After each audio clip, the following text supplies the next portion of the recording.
Saudações, alunos! Estamos começando mais uma aula de segunda série do ensino médio, uma aula de história em que nós vamos estudar justamente como se deu a formação do grande reino de Portugal.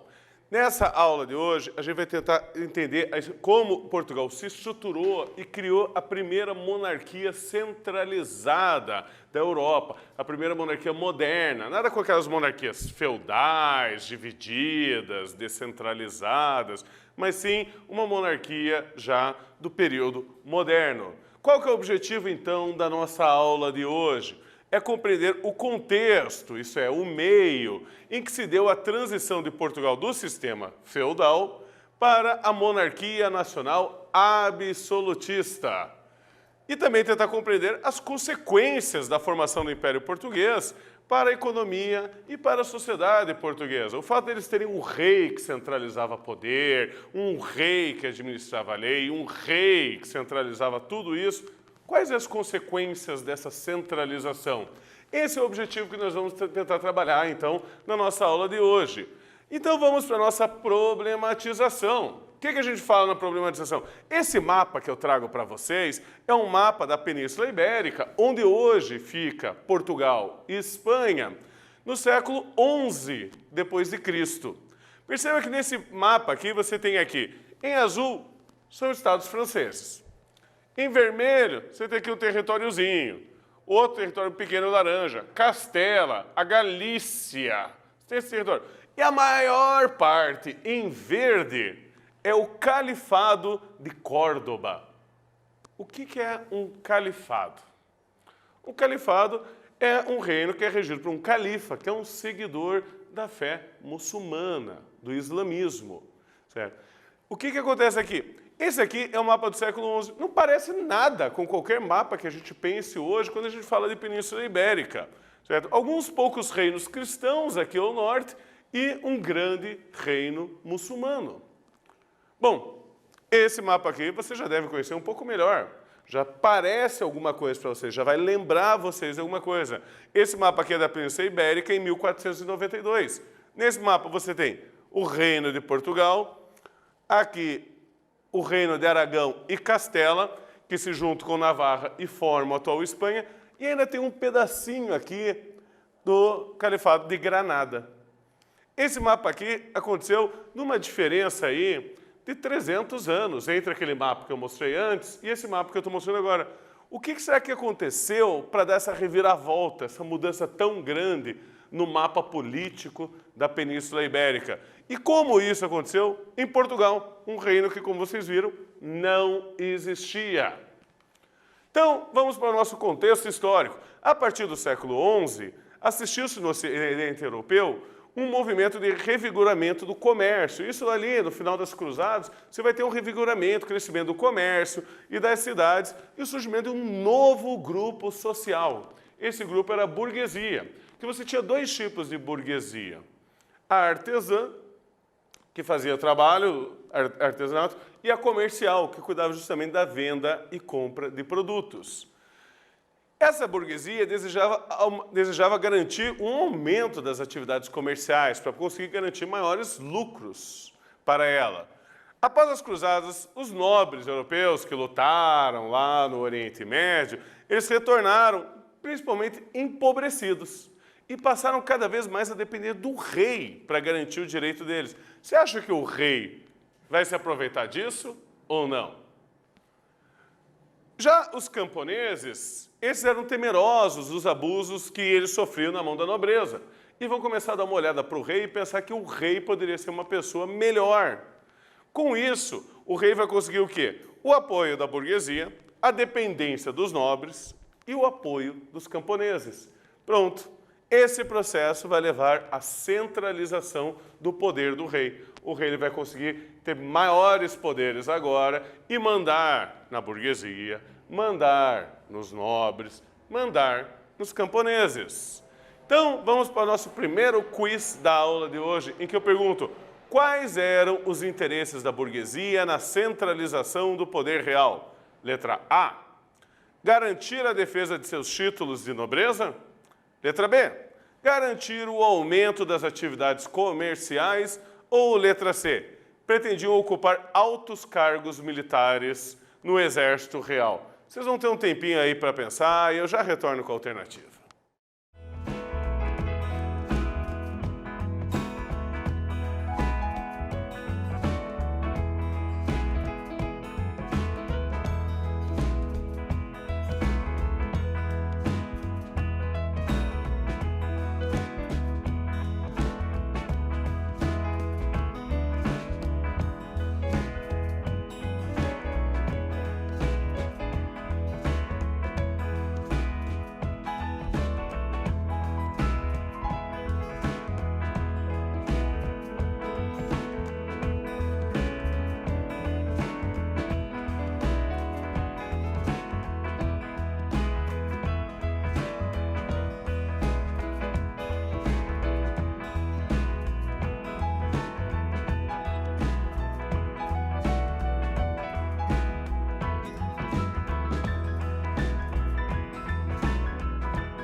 Respondido, meus caros alunos. Então, qual que é a alternativa certa para a questão que eu indaguei vocês? É a letra B.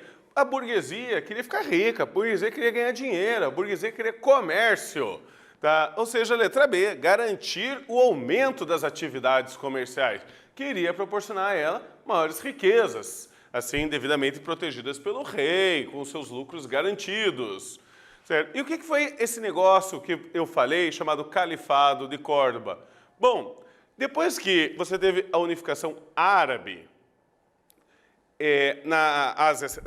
no Oriente Médio, você vai ter uma grande expansão dos árabes que vão conquistar vários territórios. Eles conquistam todo o norte da África, atravessam da África para a Península Ibérica e lá eles conquistam grande parte da Península Ibérica. Isso no século VIII. As principais lideranças cristãs que ali viviam acabam se refugiando para as regiões montanhosas do norte da Península Ibérica. E ali eles fundam vários reinos, como Leão, Castela, Navarra e Aragão. Isso aí vai permitir que vocês entendam que o contexto da criação, tanto da Espanha quanto de Portugal, vai ser um contexto de lutas de cristãos contra muçulmanos. Vai ter esse ímpeto guerreiro e também vai ter o ímpeto religioso, esse desenvolvimento desses novos reinos. E como que eles vão chamar isso? De guerra de reconquista. Vamos lembrar que, a partir do século X, você vai ter um grande evento na história que eram as cruzadas. O objetivo principal das cruzadas era libertar a Terra Santa no Oriente Médio. Só que não era o único objetivo.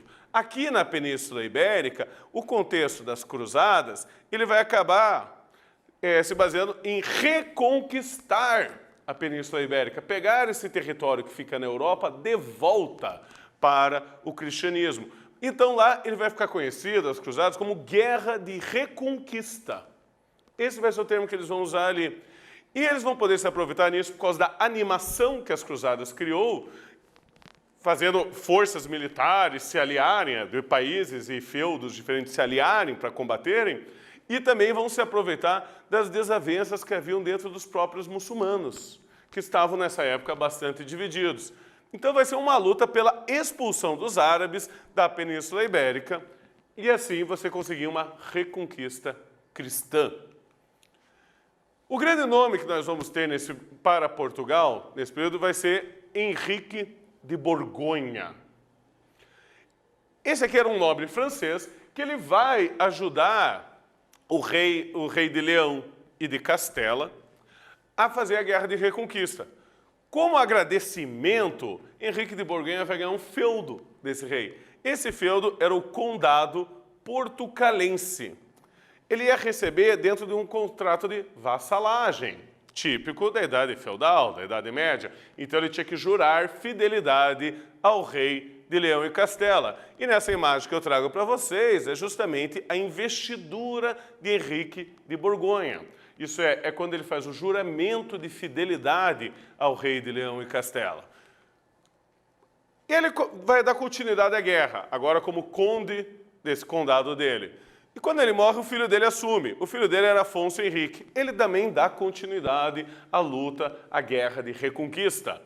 E ele vai passar cada vez mais a fortalecer os seus poderes pessoais dentro do condado. E cada vez menos ele vai respeitar a fidelidade que ele tinha que ter com o rei de Leão e Castela. Ele começa a ficar meio desobediente a eles. Com isso, ele vai tentar garantir cada vez mais autonomia e poderes para ele mesmo. Aqui nós temos uma imagem de um desenho alusivo a 1147, que é o grande cerco da cidade de Lisboa. Em 1147, com o auxílio de cruzados ingleses, as tropas de Afonso Henrique conseguem libertar a cidade de Lisboa. E ali eles estabelecem uma nova capital para o feudo, que era a propriedade de Henrique. Então, aqui eles libertam o que atualmente é a capital portuguesa. Aqui eles se usaram com auxílio, inclusive, de cruzados ingleses, liderados por Ricardo Coração de Leão. Como que vai acontecer, então, a consolidação? Até agora, eu estou falando de Portugal como um feudo. Não estou falando ainda como um reino. Acontece que, após a conquista, Afonso Henrique ele se dirige mais ao sul e conquista a região sul de Portugal, que é chamada de Algarves. E ali ele termina de conquistar o que é hoje o território português, o território continental de Portugal.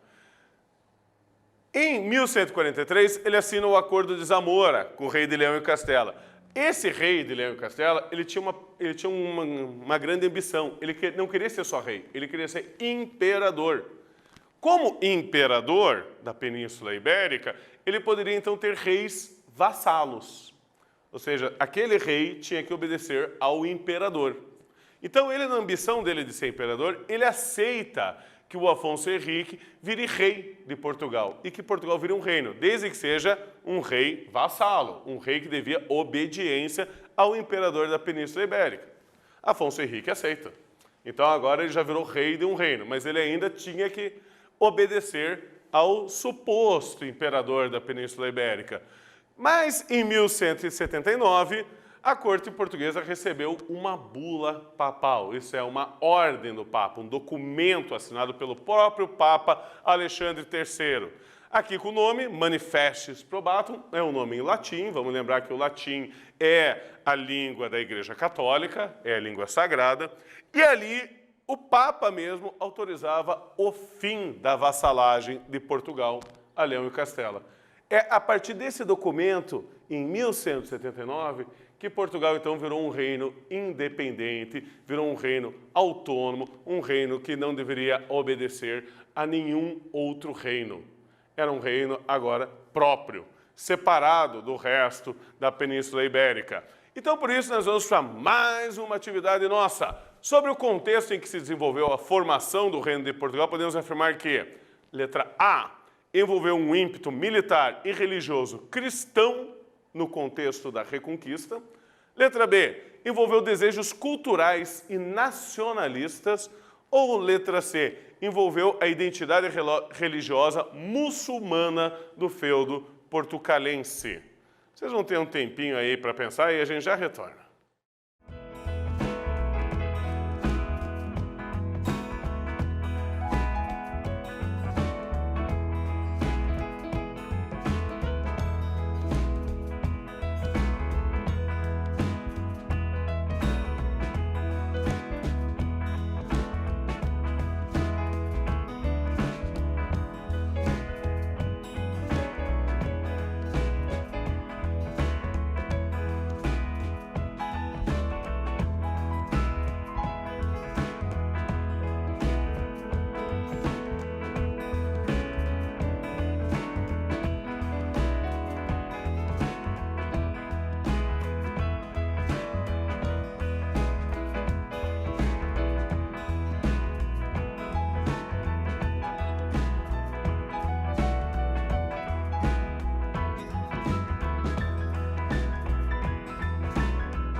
Então, pessoal, conseguiram responder essa questão? A resposta correta do nosso exercício era a letra A. Envolveu um ímpeto militar e religioso cristão no contexto da Reconquista. Lembrando aqui para vocês, esse movimento das cruzadas, que visava libertar a Terra Santa na Idade Média, ele também visava libertar a Europa de outros pensamentos religiosos. Você vai ter cruzadas no sul da França e você também vai ter as cruzadas na Península Ibérica. Justamente o quê? Para tentar manter uma Europa cristã, unida, sob o nome da Igreja Católica. E terminou por aí a centralização? Bom, aqui vai ter um desenvolvimento bastante interessante para a monarquia portuguesa. Por quê? A monarquia portuguesa vai ser a primeira monarquia nacional na Europa a se centralizar muito antes da Inglaterra, antes da França. A França e a Inglaterra estavam na Guerra dos 100 Anos. A Espanha, ela não existia, eram aqueles vários reinos que eu já falei para vocês, e esses vários reinos ainda estavam em um processo de fazer aliança e ainda estavam brigando contra os árabes que ainda estavam na Península Ibérica. Portugal vai ser o primeiro da Europa a se unir, a se ajeitar e a conseguir uma paz. Com essa paz, eles vão acabar atraindo vários comerciantes italianos que vão fundar entrepostos comerciais, onde ali eles poderiam vender as valiosas especiarias, tão importantes essas especiarias. Porque Portugal estava em paz, não tinha mais guerra, estava tranquilo, tinha um rei que comandava tudo, não tinha guerra civil, então estava tudo bem. Os italianos, então, eles vão usar Portugal como um entreposto para levar as especiarias do mar Mediterrâneo para o norte da Europa, para a Inglaterra, para a Suécia, sei lá, mas levavam lá para o norte. Isso aí vai fazer que os portugueses conheçam o lucro que essas especiarias davam. E eles vão ficar bastante ambiciosos. Então, assim, Portugal vai ter uma condição inédita na Europa. Primeiro, era uma monarquia centralizada sob o comando de um único rei. Isso é muito importante, porque vai dar ordem, vai dar estabilidade. Segundo, tinha uma elite guerreira. Lembre-se, eles acabaram de sair de uma guerra de reconquista. Então, você ainda tinha uma elite guerreira, batalhadora. E a população deles já era formada por pescadores e navegadores. A pesca de bacalhau, atum, sardinha, já era uma tradição. Então, olha, eles já conheciam um pouco como navegar a costa. E vão ter uma burguesia comercial, uma burguesia ávida pelo comércio, pelo dinheiro, esses italianos que trouxeram a ideia das especiarias aí por diante. Então você junta um governo estabelecido, você junta guerreiros corajosos, você junta navegadores e você junta comerciantes. Aqui está a receita para o futuro de Portugal. Mas nem tudo foi paraíso para eles. Depois disso, no ano de 1383, morreu o último herdeiro da Casa de Borgonha sem deixar nenhum herdeiro legítimo. E o que vai acontecer? Se aproveitando disso, Dom Fernando, rei de Castela, ele vai tentar defender que ele deveria retornar ao trono de Portugal. Portugal deveria ser anexado de volta a Castela. E ele vai tentar, então, roubar o trono de Portugal. Mas o povo português, liderado por essa burguesia comercial que eu já falei para vocês, vai se envolver numa revolta contra o rei de Castela. E eles vão vencer os castelhanos. Esse fato aqui vai ficar conhecido como Revolução de Avis, e ela vai levar uma nova família ao poder em Portugal. Através do rei Dom João I, começa a segunda dinastia da monarquia portuguesa, a dinastia de Avis. Essa dinastia de Avis, ela vai ter como seu líder Dom João, que ele era membro de uma ordem militar. Essa era a ordem militar de Avis, que ele adota esse nome Avis como sobrenome de família, como nome da sua dinastia. E ali, então, ele vai iniciar essa segunda dinastia portuguesa. Como ele teve muita ajuda por parte aí dos comerciantes burgueses, ele vai ter que dar um agradecimento para eles depois. Afinal de contas, foram esses comerciantes burgueses que levaram ele a virar rei de Portugal. Olha que legal! Se uma pessoa te colocar como rei de um país, você não vai agradecer a pessoa? Ele vai agradecer.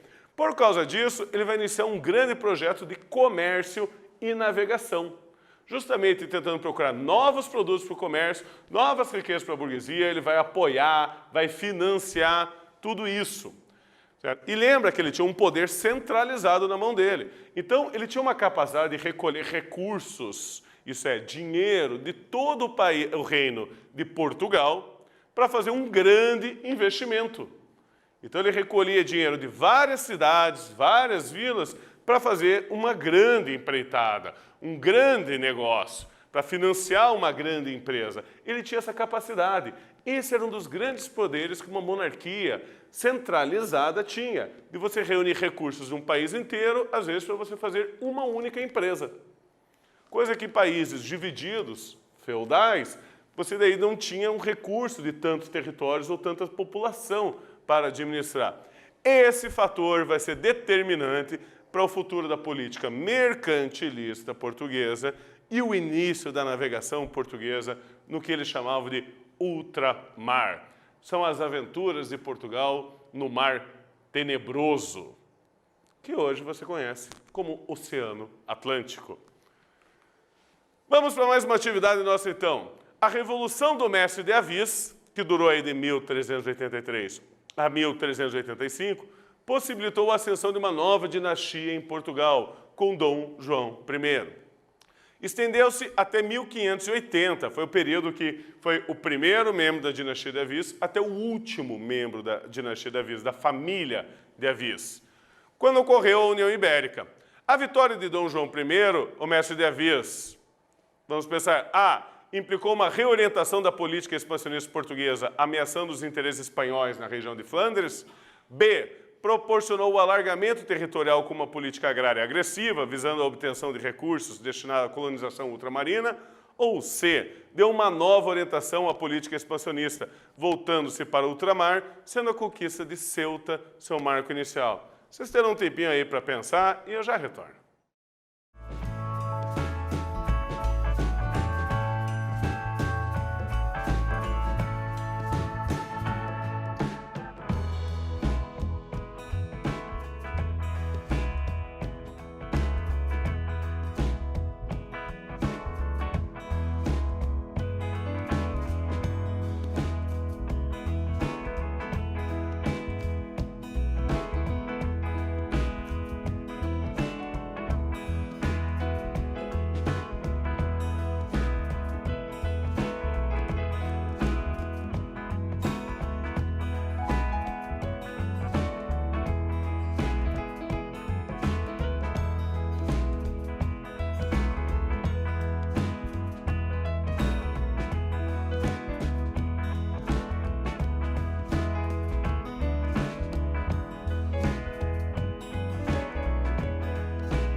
Respondido, alunos. Alternativa correta é a letra C. vai lhes dar uma nova orientação política expansionista, voltando-se para o ultramar, sendo a conquista de Ceuta seu marco inicial. Conquista de Ceuta, esse é assunto para outra aula.